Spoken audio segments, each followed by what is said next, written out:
बार बार मिल जाई धन दौलतिया दोबारा न मिली। माई बाबू के सूरती या दोबारा न मिली।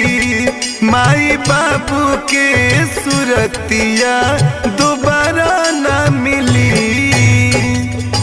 माई बिछावना होई बाबू हवे चादर करके न चाही माई बाबू के अनादर। ए भैया कहल गइल बा माई मक्का माई मदीना बाबू मथुरा काशी।